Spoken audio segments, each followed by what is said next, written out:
निकाल यार।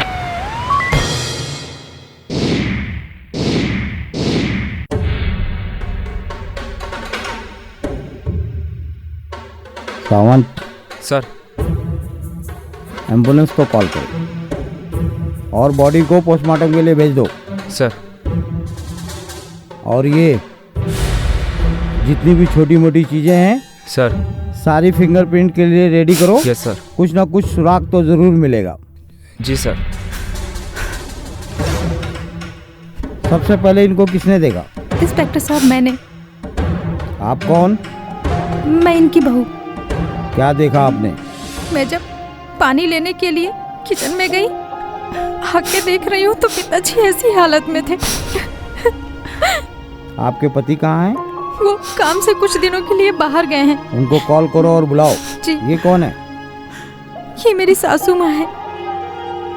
Sawant. Yes sir. इन लोगों का स्टेटमेंट ले लो। जी sir.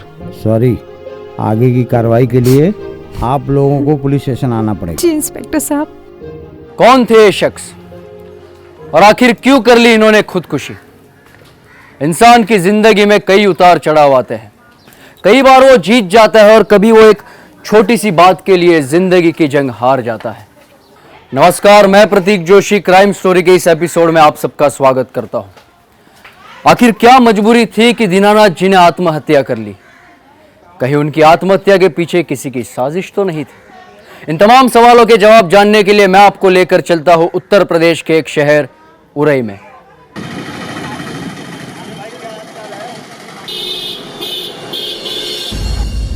Thank you very much बेटा। हम तो ये उम्मीद ही छोड़ बैठे थे कि ये प्रॉपर्टी हमें वापस मिल जाएगी। कैसी बात कर रहे हैं आप अंकल?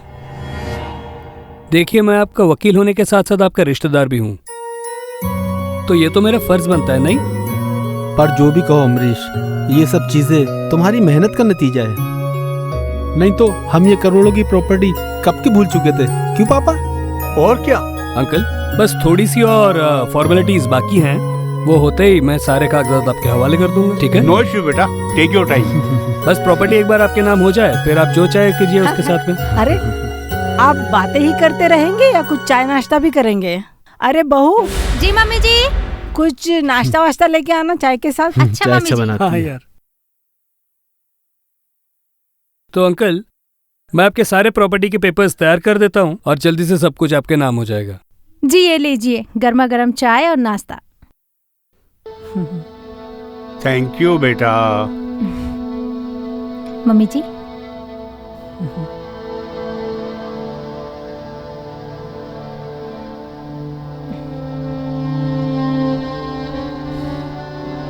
अच्छा मम्मी जी, मैं आधे घंटे के लिए बाहर जा रही हूँ, जल्दी आ जाऊंगी। ठीक है बेटा।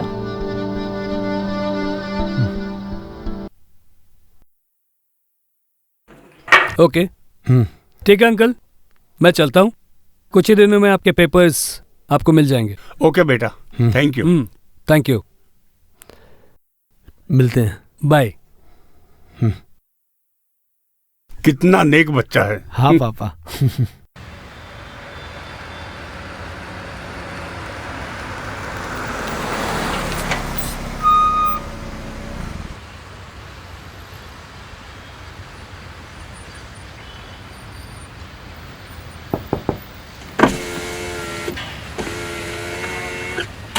लिफ्ट मिलेगी वकील साहब? आप ही की गाड़ी है, आइए। जी जरूर।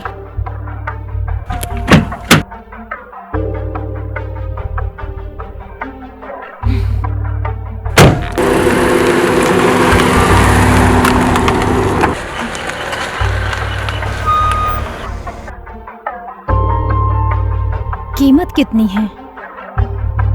मेरी या प्रॉपर्टी की? दोनों की। प्रॉपर्टी की यही कोई 5 से 7 करोड़। और तुम्हारी?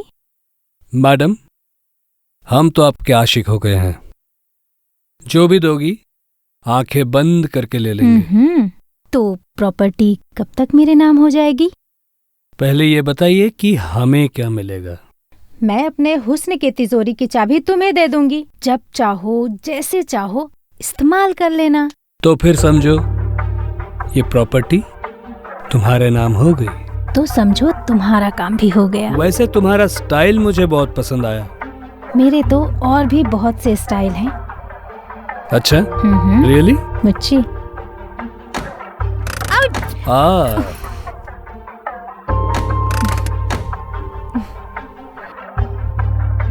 कौन से स्टाइल से करेंगे हम?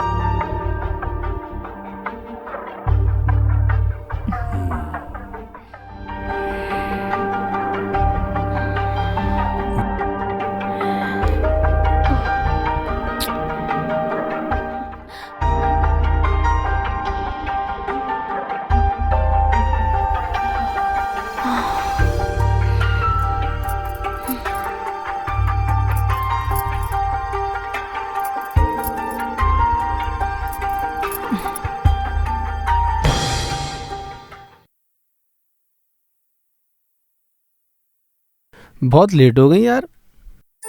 अरे हाँ, वो मेरी फ्रेंड शीला मिल गई थी, उसके साथ शॉपिंग पे चली गई थी।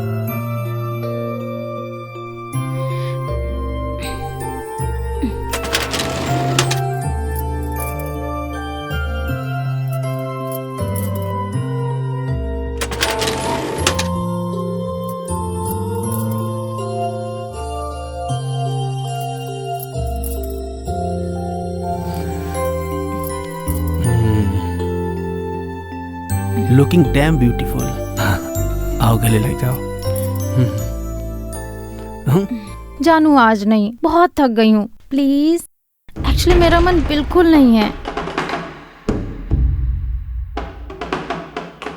क्या हो रहा था ये? कहीं ऋतु किसी साजिश का शिकार तो नहीं हो रही थी, या फिर ऋतु खुद कोई साजिश रच रही थी? ऋतु का हस्बैंड राजेश, जो कि ऋतु से बेहद प्यार करता था, उसे ऋतु की हरकतें दिन भर दिन कुछ अजीब सी लग रही थी। कहीं वो तो कोई साजिश नहीं रच रहा था? सच्चाई जानने के लिए आइए देखते हैं आगे।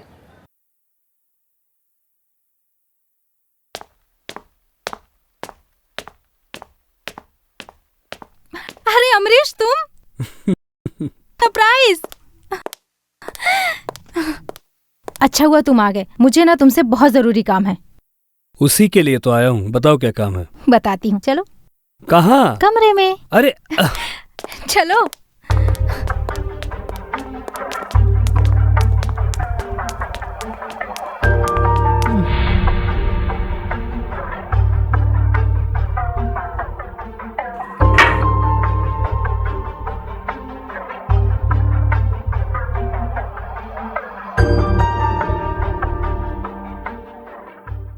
अच्छा डार्लिंग, तुमने मेरा काम किया या नहीं? हमारा ख्याल कौन रखेगा? इसीलिए तो मैं बेडरूम में लेकर आई हूँ। अच्छा।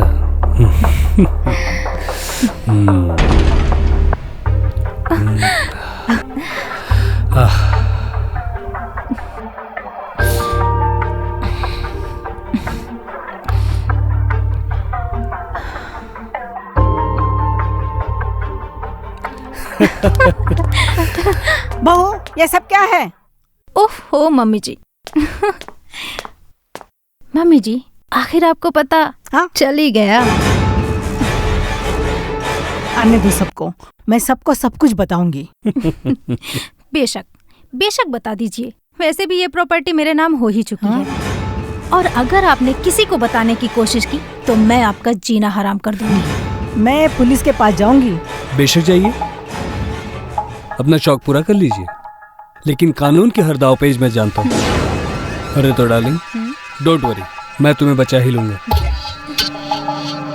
चलता हूँ। मैं जो कहती हूँ वो करती भी हूँ।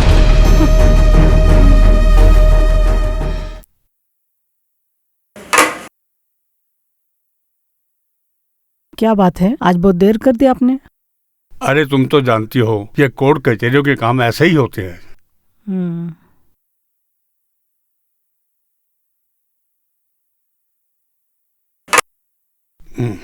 मुझे आपसे कुछ बात करनी है। अरे यार, थका हुआ आया हूँ, फिर तुम्हारा सास बहू का नाटक चालू। नहीं, बहुत जरूरी बात है। अरे भूख लगी है, पहले कुछ खाना खाने दो। अरे बहू, मेरा खाना लगा दो। सुने ना, हम्म। मुझे आपसे कुछ जरूरी बात करनी है। अरे सो जाओ ना, सुबह बात कर लेंगे। सुनो ना, रितु के बारे में बात करनी है मुझे। ओफो। अरे कितने दिनों से मैं कोशिश कर रही हूँ बात अरे। करने के लिए, आप सुनते ही नहीं हो। हाँ। पापा जी, सोने की तैयारी कर रहे हो? आपकी दवाइयाँ लाई हूँ। अरे बेटा, मैं तो भूल ही गया था, ये कुछ उम्र ही ऐसी है। अरे बेटा, मुझे तो खुद याद नहीं रहता कौन सी दवाई कब खानी है। दवाइयाँ टाइम से लेनी जरूरी है। हाँ। एक भी गोली यहाँ से वहाँ हुई ना, जान को भी खतरा हो सकता है।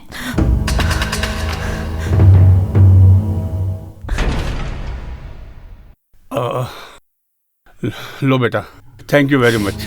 गुड नाइट माँ जी। Good night. अच्छा, ये शर्ट भी रख लो, तुम पर अच्छी लगती है। बहुत ख्याल रखती हो मेरा। बेबी सुनो ना, जाना जरूरी है। जरूरी तो है, देखो काम तो काम है, लेकिन अगर तुम कहो तो मैं रुक जाता हूँ। वैसे कितने दिनों के लिए जा रहे हो? बस सिर्फ 3 दिनों के लिए। 3 दिन? मैं तुम्हें बहुत मिस करूंगी। मैं भी।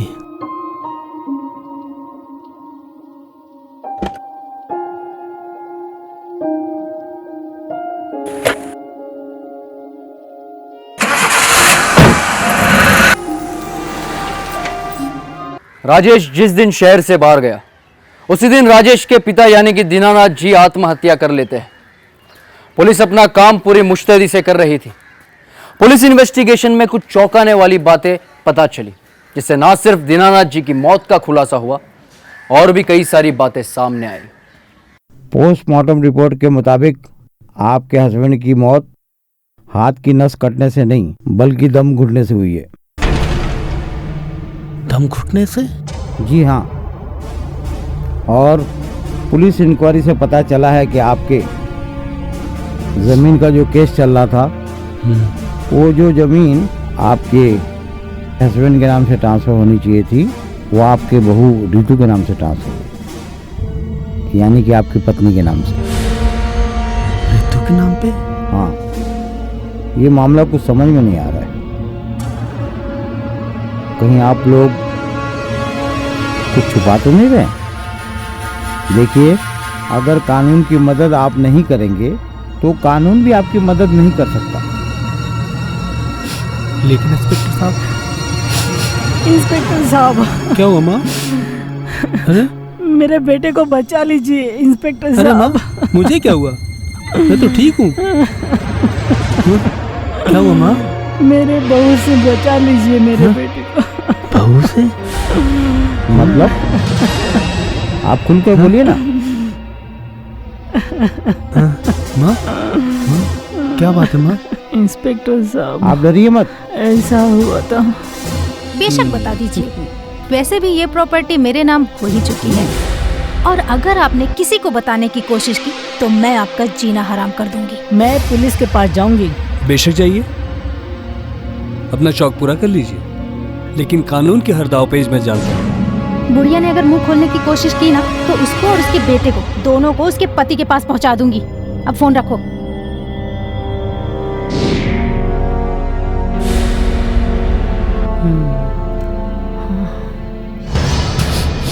इस वक्त आपकी बहू है कहाँ? अपने कमरे में है। Yes sir. माँ, तुमने ये पहले क्यों नहीं बताया माँ? माँ जी, आप टेंशन मत लीजिए, आपके बेटे को कुछ नहीं होगा और कातिल को सजा मिलेगी, जरूर मिलेगी। चल चल, छोड़ो जल्दी चल। मुझे। कहाँ ले जा रही हो आप? चल जल्दी। छोड़ो। राजेश, राजेश मैंने क्या किया है? मम्मी जी मैंने कुछ नहीं किया है, मैं सच कह रही हूँ। इसे लेकर जाओ मेरी नजरों के सामने से। राजेश, मैं सच कह रही हूँ, मैंने कुछ नहीं किया। मम्मी जी, मैंने कुछ नहीं चलो इसे। नहीं, छोड़ो। चल। प्लीज मुझे छोड़ दो। अबे रोक, पकड़ पकड़ इसको, बच पकड़। के कहाँ जाएगा? रोक। अबे कहाँ जाएगा?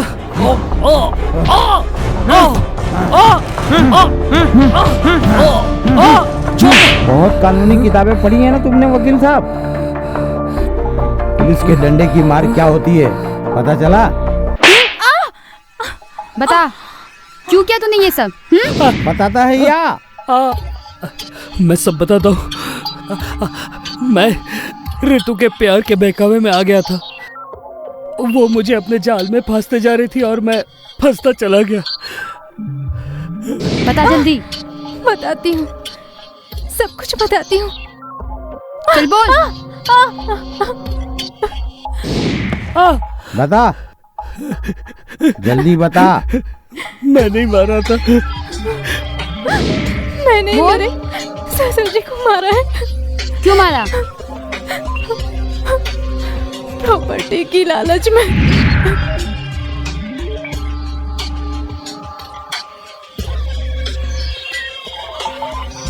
Hello hello. तुम्हारे लिए गुड न्यूज है। अरे वाह, क्या? मेरे हस्बैंड 3 दिन के लिए बाहर गए हुए हैं। आपके लिए भी गुड न्यूज है। क्या? जल्दी बताओ। वो गुड न्यूज तो मैं आपको आपके घर पे आके ही सुनाऊंगा। अच्छा, तो आ जाओ शाम को घर। मिलते हैं। Okay, bye.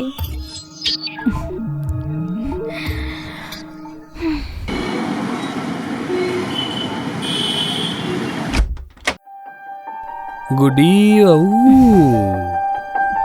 सब कहाँ है? सो रहे हैं सब।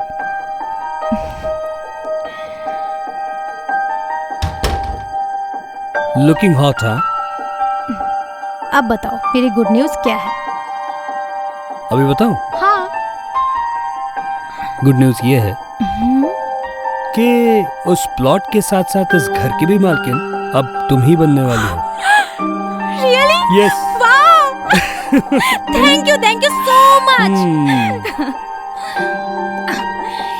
धीरे बात करो, सब सो रहे हैं। हाँ, मालूम है। इरादे नेक नहीं लग रहे तुम्हारे?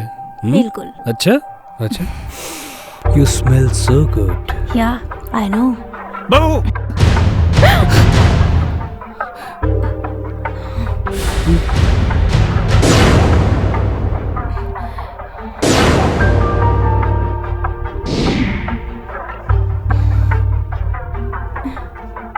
पापा वो मत कहो मुझे पापा, शर्म आती है मुझे।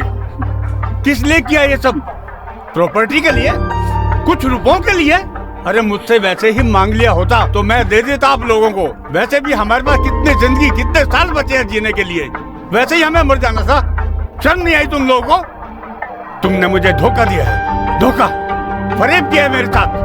मैं पुलिस को बुलाऊंगा, राजेश को बुलाऊंगा। पापा नहीं, प्लीज। हाथ मत लगाओ मुझे। पापा मुझे माफ कर दीजिए। नहीं नहीं, मुझे कुछ भी नहीं चाहिए। प्लीज मेरी बात सुनिए। मुझे कोई प्रॉपर्टी नहीं चाहिए, सिर्फ आप चाहिए। आपका प्यार चाहिए, पूरी फैमिली चाहिए। प्लीज मेरी बात सुनिए, प्लीज। पापा मैं आपके पैर पड़ती हूँ, मुझे माफ कर दीजिए पापा।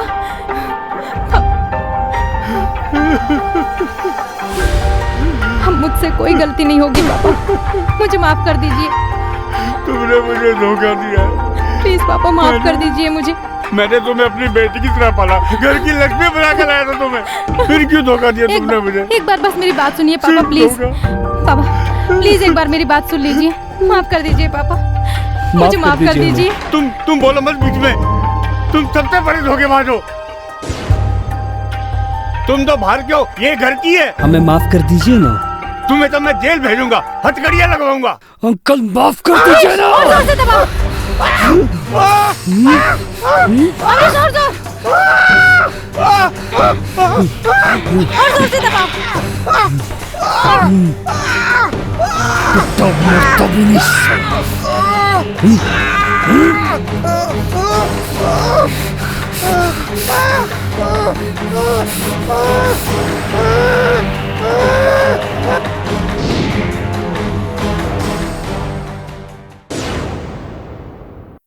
अब ऊपर जाकर भगवान को बताना पापा।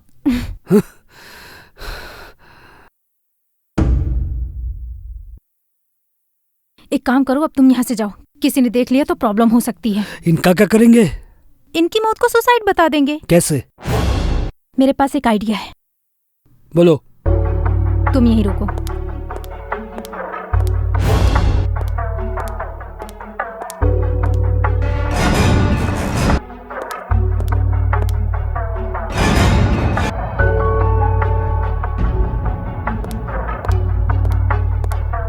ये क्या कर रही हो तुम? हाँ? बस तुम देखते जाओ।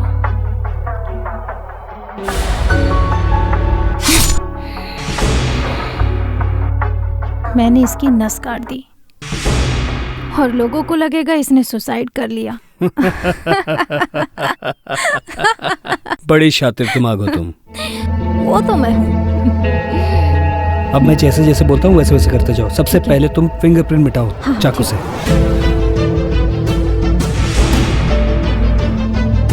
पूछो, चश्मे से फिंगरप्रिंट मिटाओ। ठीक है। जल्दी। अब रख दो। फोन कहाँ है तुम्हारा? फोन वहाँ पे है। पुलिस को फोन करो। अच्छा ठीक है।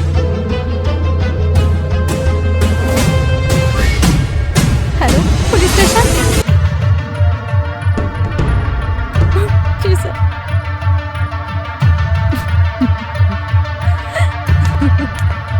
एक काम करो, तुम यहाँ से चले जाओ, नहीं तो किसी को शक हो जाएगा। आगे का मैं संभालता हूँ, तुम अपना ख्याल रखना। हाँ ठीक है, चलो।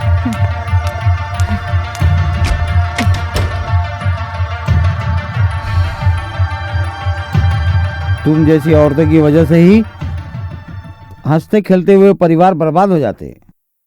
खैर, कानून तुम्हें बराबर सजा देगा। तूने एक हंसते खेलते परिवार को बर्बाद कर दिया।